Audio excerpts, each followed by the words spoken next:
5 দফা দাবিতে medical intern চিকিৎসকদের কর্মবিরতি, আউটডোরে সেবা বন্ধ, চরম ভোগান্তিতে রোগী ও স্বজনরা। আমরা খুব কষ্ট করে অনেক দূর থেকে এসেছি, আর হাসপাতাল তারা কোনো নির্দেশনাও দেয় না, কি বদ্ধ না, খোলা ডাক্তার নাই, কিছু নাই, তারা গেট বন্ধ করে রেখেছে। অনেক রোগী অনেক কষ্ট পাইতেছে। গাজীপুরের বাঘের বাজার এলাকায় বাসের চাপায় পোশাক শ্রমিক নিহত, গার্মেন্টস শ্রমিকদের অবরোধে ঢাকা ময়মনসিংহ মহাসড়কে যান চলাচল বন্ধ। বেলুচিস্তানে ছিনতাই হওয়া ট্রেনে জিম্মিদের উদ্ধারে অভিযান নিরাপত্তা বাহিনীর, উদ্ধার 1.5 শতাধিক, 27 বিচ্ছিন্নতাবাদী নিহত।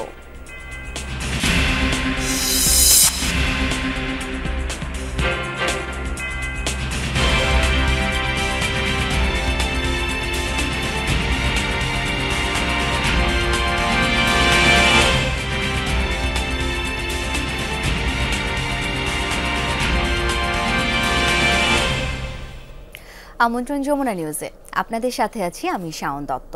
এতক্ষণ শিরোনাম দেখছিলেন। 5 দফা দাবিতে আজও মেডিকেল ইন্টার্ন ও চিকিৎসকদের কর্মবিরতি চলছে। সকাল থেকে দেশের বিভিন্ন সরকারি হাসপাতালে গিয়ে সেবা পাচ্ছে না রোগীরা।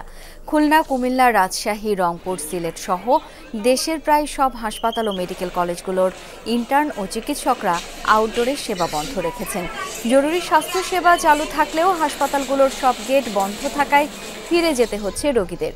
কর্মবিরতির পাশাপাশি বিক্ষোভ সমাবেশ করছে খুলনা মেডিকেলের শিক্ষার্থী ও চিকিৎসকরা জানান, আজ উচ্চ আদালতে ডাক্তার পদবীর ব্যবহার সংক্রান্ত রায় না আসা পর্যন্ত কর্মবিরতি চলবে। রায়ের প্রেক্ষিতে পরবর্তী ঘোষণা দেওয়া হবে বলে জানান তারা। গাড়ি ভাড়া খরচ করে আইছি, এখন এখানে স্বাস্থ্য সেবার জন্য ডাক্তার বসে না, টিকিটও দেয় না। তারা গেট বন্ধ করে রেখেছে। অনেক রোগী অনেক কষ্ট পাইতেছে। চিকিৎসা চলো, তারা আলাদা একটা বৈঠক বসে জনসভা সেবায় নিয়োজিত থাকুক তারা, আমরা এটাই চাই সকলে। দর্শক, এই কর্মবিরতির বিষয়ে আরো জেনে নেব আমার সহকর্মীদের কাছ থেকে। শুরুতেই রাজশাহী থেকে জানাবেন সহকর্মী তারেক মাহমুদ। তারেক, কর্মবিরতির পাশাপাশি চিকিৎসকদের কোনো কর্মসূচি রয়েছে কিনা জানাবেন বিস্তারিত। চিকিৎসকদের যে কর্মসূচি, তারা বলছেন যে তাদের যে দাবি দেওয়া সেটি না মানা হলে এবং হাইকোর্টের যে রায় তাদের পক্ষে না গেলে তারা জরুরি বিভাগ বন্ধ করে দেবেন, তারা তেমনটি বলছেন। এবং একটু আগেই ইন্টার্ন চিকিৎসকরা রাজশাহী মেডিকেল কলেজ হাসপাতালের যে বহির্বিভাগের আমার ঠিক সামনেই কিন্তু তারা অবস্থান নিচ্ছিলেন এবং তারা স্লোগান দিচ্ছিলেন। তারা সেখান থেকে এখন রাজশাহী মেডিকেল কলেজে কিন্তু গিয়েছেন। সকাল থেকে আমি যেমনটি দেখছি, রাজশাহী মেডিকেল কলেজ হাসপাতালে রাজশাহী, নওগাঁ, নাটোর, চাঁপাইনবাবগঞ্জ এবং জয়পুরহাট, কুষ্টিয়া থেকে প্রতিদিন সকালে কিন্তু হাজার হাজার রোগী, প্রায় 10 থেকে 12 হাজার রোগী কিন্তু এই বহির্বিভাগে এসে তারা চিকিৎসা নেয়। তারা কিন্তু এই চিকিৎসা সেবা থেকে বঞ্চিত হয়েছে। অনেকে কিন্তু অনেক সমস্যা নিয়ে এসেছেন এবং অনেক অসুস্থ মানুষ এবং হতদরিদ্র মানুষ কিন্তু এসেছিলেন, এসে চিকিৎসা না পেয়ে কিন্তু তারা এখানে চলে গিয়েছেন। এবং জরুরি বিভাগের চিকিৎসা সেটি কিন্তু চলছে রাজশাহী মেডিকেল কলেজ হাসপাতালে। এবং চিকিৎসকরা বলছেন এবং ইন্টার্ন চিকিৎসকরা বলছেন তাদের যে দাবি দেওয়া সেটি না মানা হলে তাদের যে কর্মসূচি সেটি চলবে।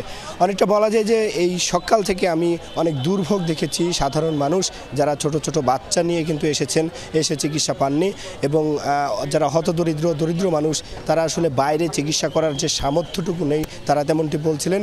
তারা সব থেকে বিপাকে পড়েছেন এবং তারা চিকিৎসা না পেয়ে অনেকটা হতাশা নিয়েই কিন্তু এখন পর্যন্ত বাসায় ফিরেছেন। অন্যদিকে রাজশাহী মেডিকেল কলেজের পাশাপাশি প্রাইভেট প্র্যাকটিস কিন্তু সেটিও বন্ধ রয়েছে।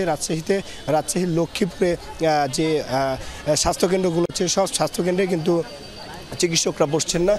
বলা যায় যে এই চিকিৎসা ব্যবস্থায় যে মারাত্মক যে দুর্ভোগ সেটি কিন্তু রাজশাহীতে সৃষ্টি হয়েছে। অনেক ধন্যবাদ তারেক আপনাকে। এবার একটু যেতে চাই কেন্দ্রীয় শহীদ মিনারে, সেখানে রয়েছেন সহকর্মী ভাস্কর ভাদুরী। ভাস্কর, আন্দোলনকারীরা এই মুহূর্তে কি কর্মসূচি পালন করছেন জানতে চাই। আউটডোরে রোগীরা কি সেবা পাচ্ছেন?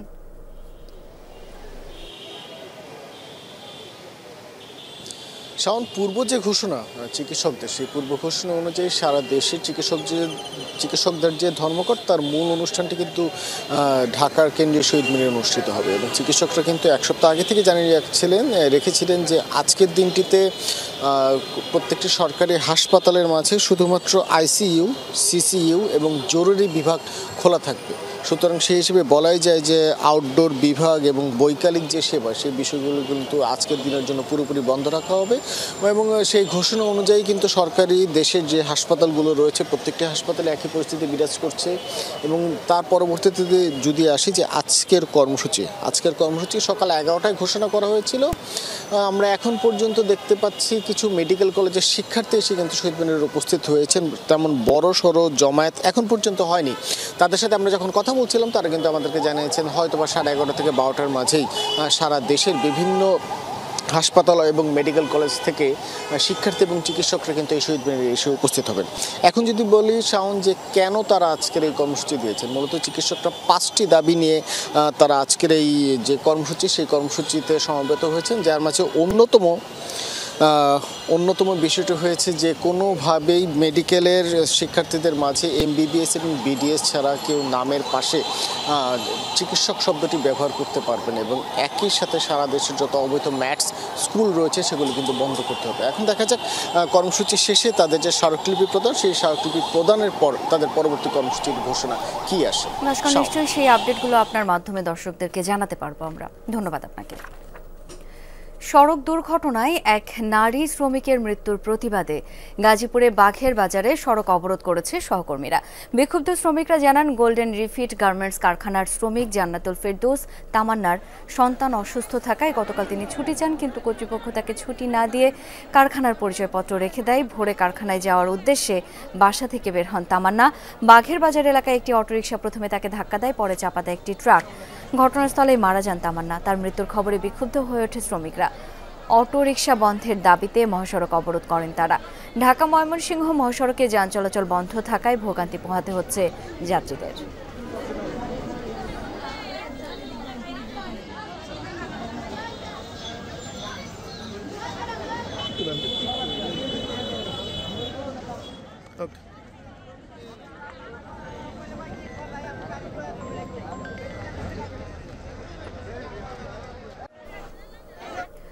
দর্শক, এই বিষয়ে আরও জানবো, সঙ্গে যোগ দিচ্ছেন সহকর্মী হোসাইন আলী বাবু।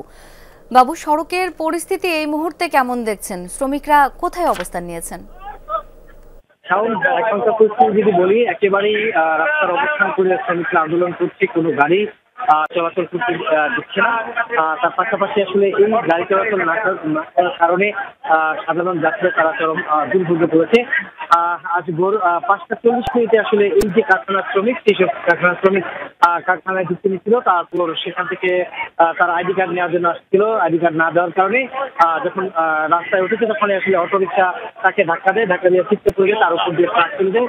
তারপর এখান থেকে উদ্ধার করে হসপিটালে নেওয়া হয়, সেই তামান্না মারা যায়। এবং এই সংবাদ পেয়ে আসলে এই গোল্ডেন যে রিফিট গার্মেন্টস কারখানার যে শ্রমিকরা তারা সকাল 8টা থেকে রাস্তায় অবস্থান করেন। 8টা থেকে রাস্তায় অবস্থান করে এখনো পর্যন্ত তারা রাস্তায় অবস্থান করছেন। তারা বলছেন যে আসলে যতক্ষণ পর্যন্ত আসলে এই যে অটো এবং ট্রাক চালক তাদেরকে গ্রেফতার করা না হবে এবং তাদেরকে আইনে আওতা না হয় ততক্ষণ পর্যন্ত তারা রাস্তা ছাড়বে না। এবং আরেকটি দাবি তারা করেছেন যে বলছেন যে আসলে এই অটো চলে যে হাই রোডে যাতে অটো না চলাচল করতে পারে সেই দাবিটাও জানাচ্ছেন। আরেকটি বিষয় হচ্ছে যে গতকাল রাতে তার বাচ্চা অসুস্থ হয়ে গেছিল, তখন কিন্তু আসলে ছুটির আবেদন করেছিল। সেই ছুটির আবেদন অ্যাকসেপ্ট করেনি, তখন কিন্তু আসলে সে তার রেখেই বাইরে চলে যায় তার বাচ্চাকে দেখতে।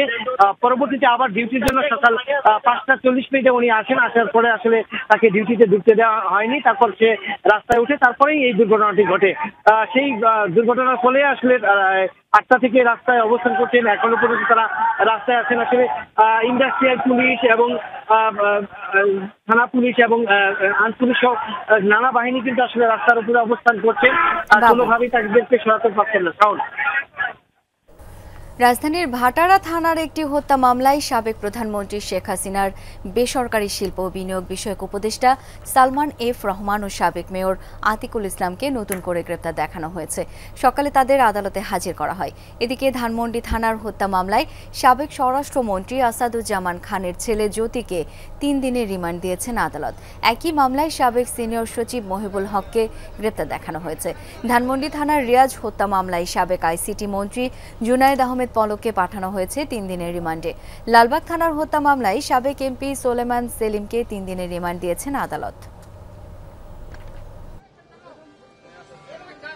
সালমান এফ রহমান এবং ঢাকা উত্তরের অবৈধ মেয়র আতিকুল ইসলাম এবং সাবেক অবৈধ এমপি সোলেমান সেলিম সহ বিভিন্ন সংগঠন নেতাকর্মীদেরকে বিজ্ঞ আদালতে বিভিন্ন মামলায় উপস্থাপিত করা হয়। জোন আহমেদ পলক এবং সাবেক অবৈধ আইসিটি মন্ত্রী এবং সিয়াম রহমান ও আনোয়ার হোসেন ছাত্রলীগের নেতা, তাদের বিরুদ্ধেও 4 দিন রিমান্ড মঞ্জুর করা হয়।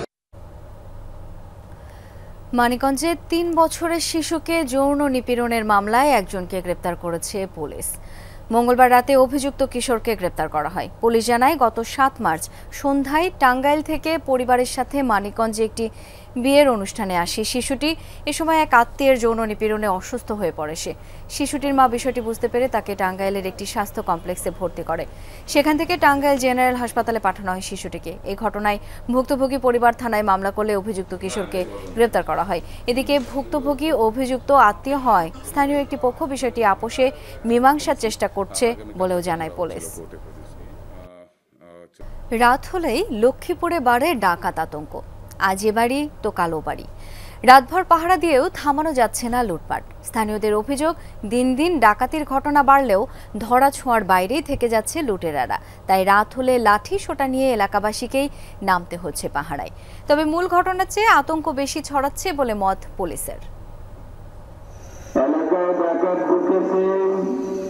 আমরা সকলে সতর্ক থাকি। লক্ষ্মীপুর সদরের মান্দারি গ্রাম। রাত নামলে এভাবেই মসজিদের মাইক থেকে আসে ডাকাত আসার ঘোষণা। নিমিষে ঘুমহারাম মানুষের যে যার মতো লাঠিসোঁটা নিয়ে নামেন পাহারায়।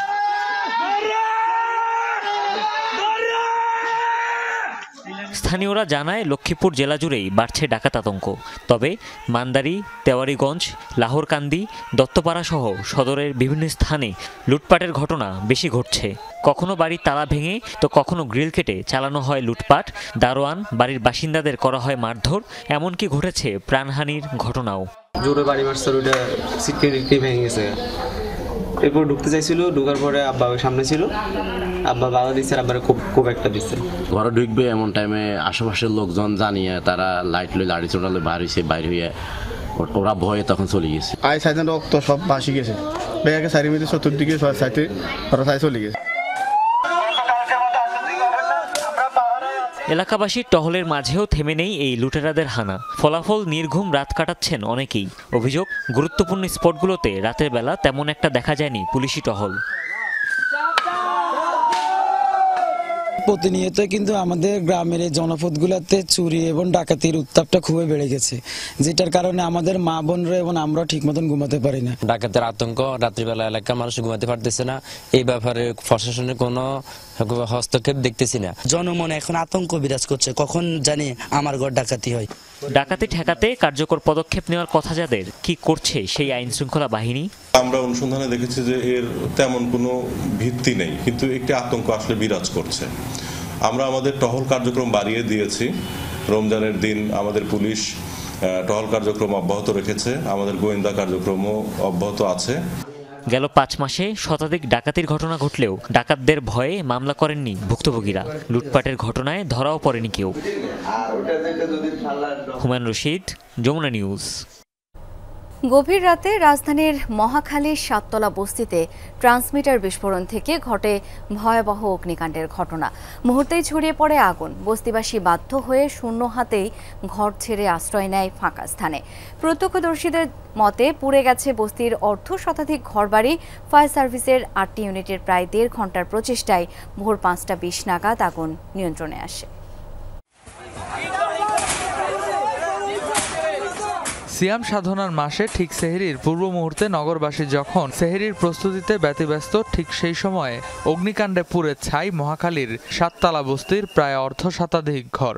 সহায় সম্বল হারিয়ে বাকরুদ্ধ 7তলা বস্তির বাসিন্দারা। প্রত্যক্ষদর্শীদের অনেকেই জানান ট্রান্সমিটার বিস্ফোরণ থেকেই আগুনের সূত্রপাত। ট্রান্সমিটারের নিচেই দাহ্য পদার্থ থাকায় দ্রুতই আগুন ছড়িয়ে পড়ে আশপাশের ঘরে। বাঙালি দোকান ওখান থেকে আগুনটা মানে ধরে যায়।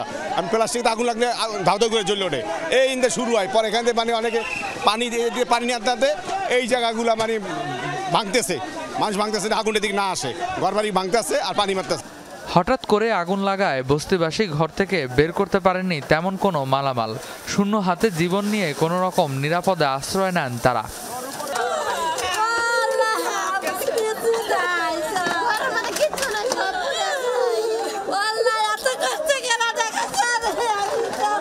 এই মিটার থেকে শর্ট সার্কিটেই আপনার আগুনটা লাগানো, না হলে এছাড়া কিছুই না। ফায়ার সার্ভিস বলছে আগুনের খবর পেয়ে 10 মিনিটের মধ্যেই ঘটনাস্থলে পৌঁছায় তেজগাঁও ফায়ার স্টেশনের একটি ইউনিট। আগুন ছড়াতে থাকায় এরপর একে একে আরও 7টি ইউনিট যোগ দেয়। 1.5 ঘন্টার প্রচেষ্টায় নিয়ন্ত্রণে আসে আগুন। আনুমানিক 5টা 20 মিনিটের সময় আমরা আগুন নিয়ন্ত্রণে নিয়ে আসি। আগুন এখন সম্পূর্ণ আমাদের নিয়ন্ত্রণে আছে, বাট এখন ড্যাম্পিং ডাউন চলছে, আমাদের লোকজন ভিতরে ঢুকেছে। আপনারা দেখতে পেয়েছেন যে টিনের নিচে এখনো ছোট ছোট ফ্লেম আছে, টিন সরিয়ে আমাদের লোকজন কাজ করতেছে। ক্ষয়ক্ষতি এবং অগ্নিকাণ্ডের কারণ এটা এখনই বলা যাবে না, আমাদের অগ্নি নির্বাপন কাজ এখনো চলছে। আমাদের একটা কমিটি হবে, তদন্ত কমিটি, তারাই ক্ষয়ক্ষতির পরিমাণ এবং আগুন লাগার কারণটা বের করবে। ঠিক কি পরিমাণ ক্ষয়ক্ষতি হয়েছে তাৎক্ষণিকভাবে তা জানা যায়নি, মেলেনি কেউ হতাহত হওয়ার খবরও। তদন্ত কমিটির রিপোর্ট পেলে অগ্নিকাণ্ডের কারণ ও ক্ষয়ক্ষতির পূর্ণাঙ্গ চিত্র উঠে আসবে বলে জানিয়েছে fire service. Redwan Ahmed, Jamuna news, Dhaka. 16 ঘন্টা পার হলেও পাকিস্তানের বেলুচিস্তানে ছিনতাই হওয়া ট্রেনের যাত্রীদের জিম্মি দশার অবসান হয়নি। এখনও ট্রেনের দখল নিয়ে রেখেছে বিচ্ছিন্নতাবাদীরা। জিম্মি 3 শতাধিক যাত্রী। চলছে নিরাপত্তা বাহিনীর রুদ্ধশ্বাস অভিযান। এ পর্যন্ত উদ্ধার করা হয়েছে 155 যাত্রীকে। ঘটনাস্থলে রয়েছে সামরিক বাহিনী ও পুলিশ সদস্যরা। রাজ্য জুড়ে জারি রয়েছে জরুরি অবস্থা। পুলিশ বলছে অন্তত 27 বিচ্ছিন্নতাবাদীর মৃত্যু হয়েছে। অন্যদিকে বিচ্ছিন্নতাবাদীদের হামলায় 30 জনের প্রাণহানির খবর জানিয়েছে স্থানীয় গণমাধ্যমগুলো। এদের মধ্যে বেশিরভাগই সামরিক বাহিনীর সদস্য। গুরুতর আহত ট্রেন চালক সহ বহু যাত্রী। মঙ্গলবার বেলুচিস্তানের পাহাড়ি এলাকা বোলান পাসের কাছে কোয়েটা থেকে ছেড়ে আসা জাফর এক্সপ্রেসে হামলা চালায় বিচ্ছিন্নতাবাদী গোষ্ঠী বালুচ লিবারেশন আর্মি BLA। রেললাইনে বিস্ফোরক রেখে থামতে বাধ্য করা হয় ট্রেনটিকে। জিম্মি করা হয় যাত্রীদের। প্রায় 500 যাত্রী নিয়ে পেশোয়ার যাচ্ছিল যে ট্রেনটি।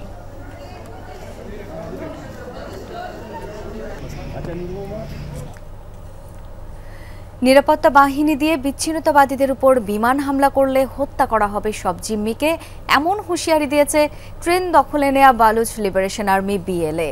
পাকিস্তান সরকারকে 48 ঘন্টা সময় দিয়েছে বিচ্ছিন্নতাবাদী গোষ্ঠীটি। দ্রুত বালুচ রাজবন্দীদের নিঃশর্ত মুক্তি দেওয়ার দাবি জানিয়েছে তারা। পাশাপাশি ফিরিয়ে দিতে হবে বিগত সময়ে গুম হওয়া সব স্বাধীনতাকামী অধিকার কর্মীদের। BLA-র হুঁশিয়ারি, দাবি না মানলে তৈরি হবে ভয়ানক পরিস্থিতি, আর এজন্য দায় নিতে হবে পাকিস্তানের সেনাবাহিনীকে। স্বাধীন ভূখণ্ডের দাবিতে গেল কয়েক দশক ধরে সশস্ত্র সংগ্রাম করছে Baloch liberation army BLA। It was a simple